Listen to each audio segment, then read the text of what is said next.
Our guest speaker at Year 12 was a World Junior Representative in 2000. At Year 13 was a World Youth Representative in 2001. World University Games Representative in 2005, 2009 and 2011. And currently New Zealand's national heptathlon and long jump champion. Ranked second New Zealand all-time in heptathlon with 6,135 points, and second in long jump with 1 metre 91. That's my height. Also came 18th in Austria at the IAAF Combined Events Challenge, and also competed in the London Olympics 2012 and came 26th out of the whole world. Being interviewed by our top female athlete, Dion Treadaway, let's give a warm welcome to the beautiful Sarah Cowley.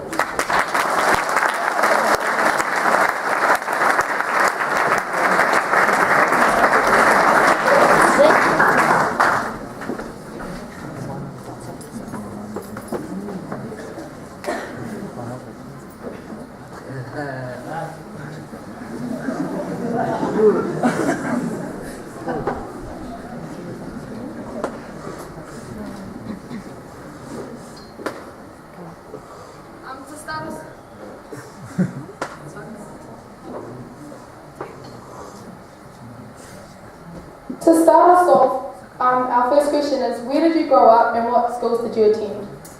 Well, I grew up in Rotorua, so just down the road in Rotorua. And I went to Autumn Primary School, Rotorua Intermediate and Rotorua Girls High. Did you have any coaches or teachers helping you when you were younger? Yeah, I did. When I first went to Girls High, at the school athletics day, I went along and just did everything, and then one of the PE teachers, who turned out to be my first coach, came and approached a group of us to do some extra athletics training. And so I went along just to have some fun with my mates, and then it turned out to be much more than that. Who are your role models? So I've got quite a few role models. First and foremost, my family. I absolutely think that I've been blessed to have such an awesome family who have instilled some really good values like hard work and discipline. But on a sporting scale, athletes such as Valerie Adams, netballers such as Bernice Mini, and global superstars, people in my event like Jess Innes and also Carolina Cook have certainly been role models for me. Did you play any other sports growing up?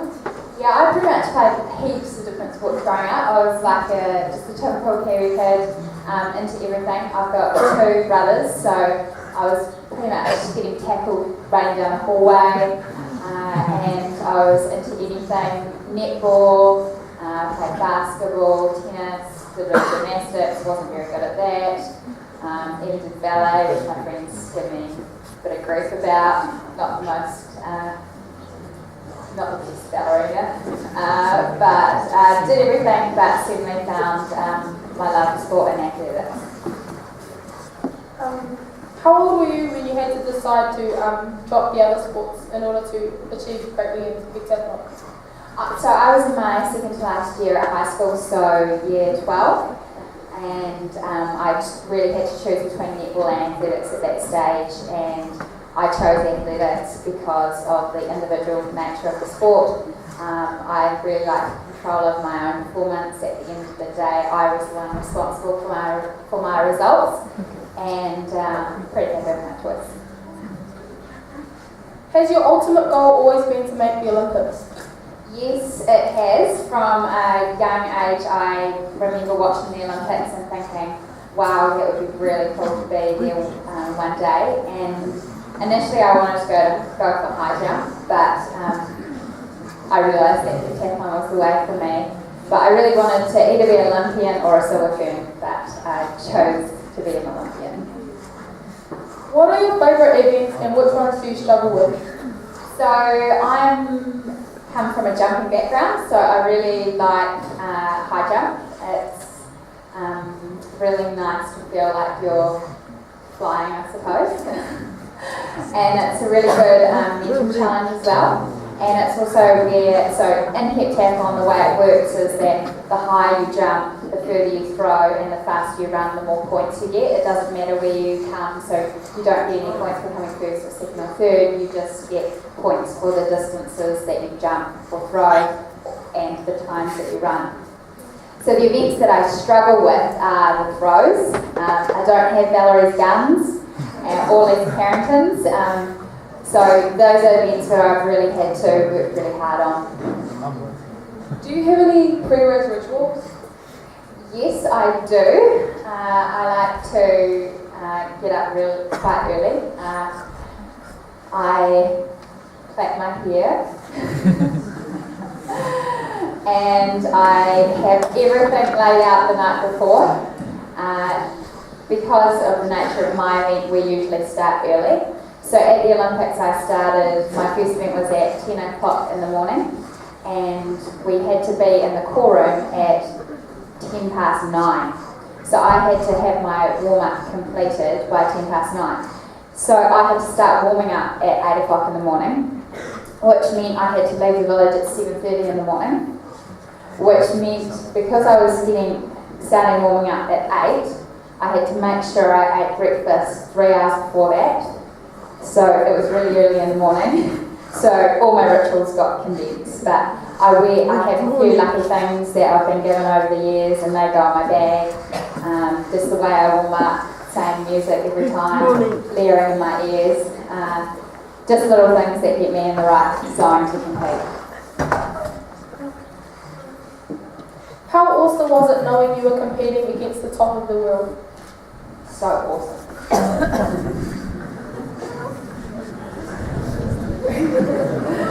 What did you eat between events? Because we probably don't all eat properly, but what do you choose to eat? Okay, so I had things that were going to give me energy like straight away. So things that were not necessarily that I would normally eat when I'm training, like foods that would release the energy over a long amount of time. So things like bananas and creamed rice, lots of honey sandwiches, sports drinks, protein bars, protein shakes. I have it all in my kit and lots of it, lots of food, and depending on how I feel and making sure that I've got the right nutritional benefits from the foods that I'm eating, I'll just go after anything. Are you sponsored by any other brands other than Nessus?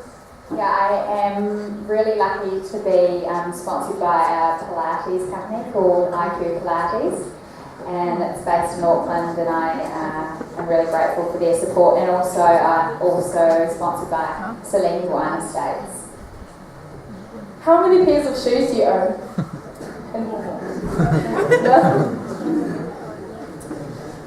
One of the problems with being a multi-eventer is you require lots of shoes. So for 7 events, I had 7 different pairs of shoes, and they all were in my bag. They're all coming back on the freight in the team freight from London. So I had 7 pairs of shoes, 2, maybe 3 or 4 extra training spikes, 2 running shoes. I can't do maths, but it's a lot of shoes. Yeah. Alright, and our last question for today is, do you like warming down?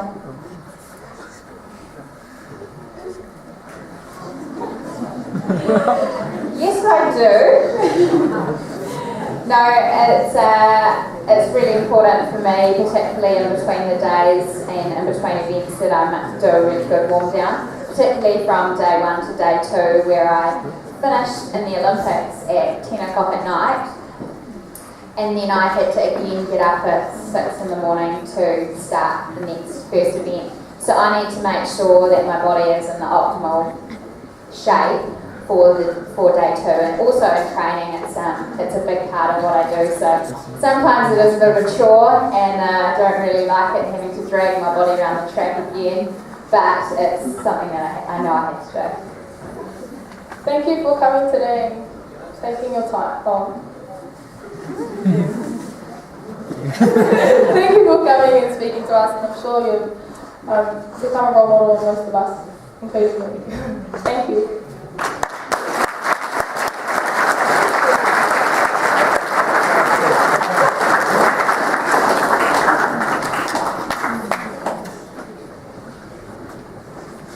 Cowley, that was very inspirational, especially to us all. But now what you've all been waiting for, the presentation of the sports awards, announced by our sports captains and presented by, first she wants to have a say. Again, we're going to let her do that.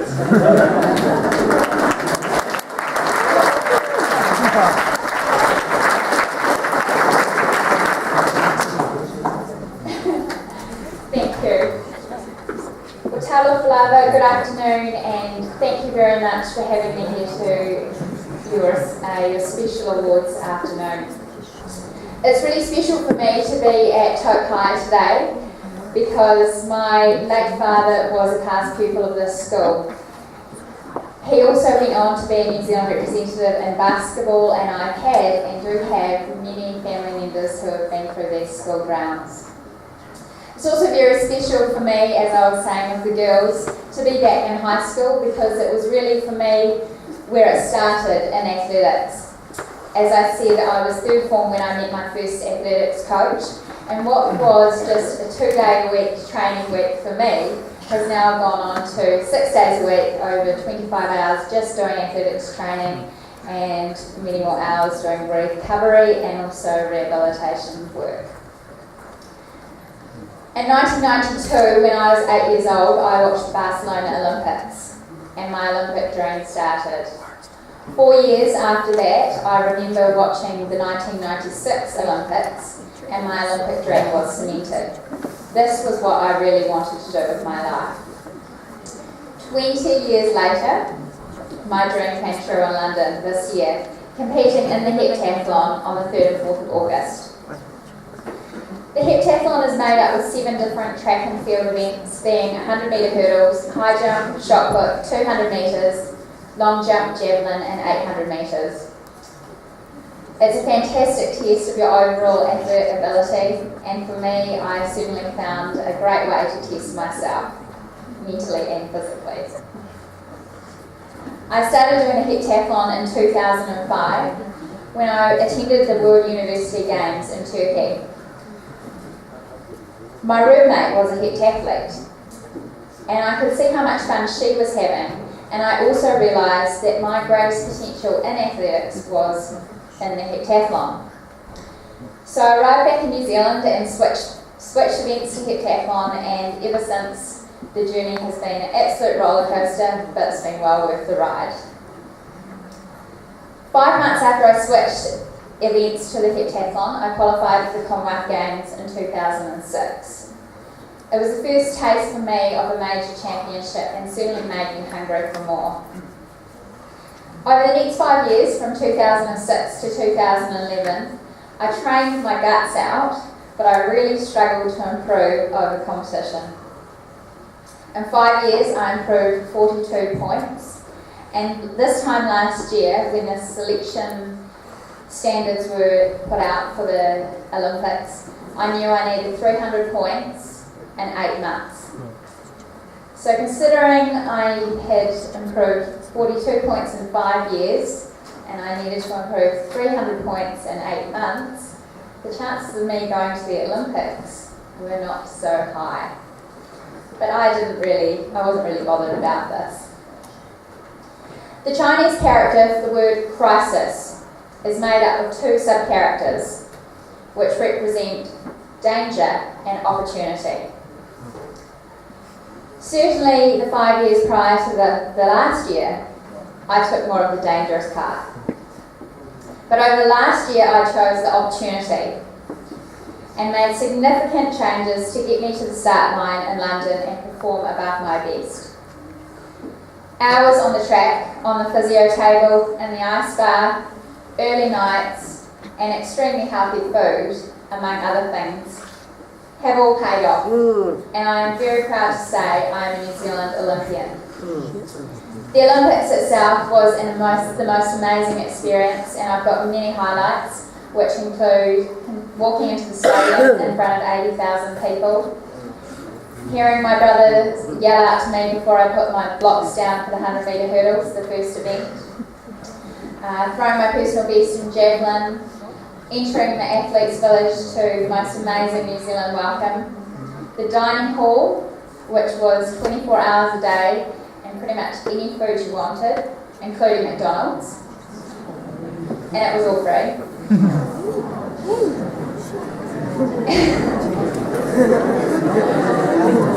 And the culture within the New Zealand team was certainly something that I will remember forever.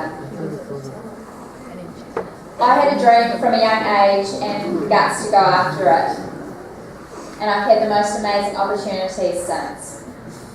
There is actually no reason why all of you guys cannot go after your dreams too. It doesn't have to be the Olympics, it doesn't even have to be sport, but it has to be something.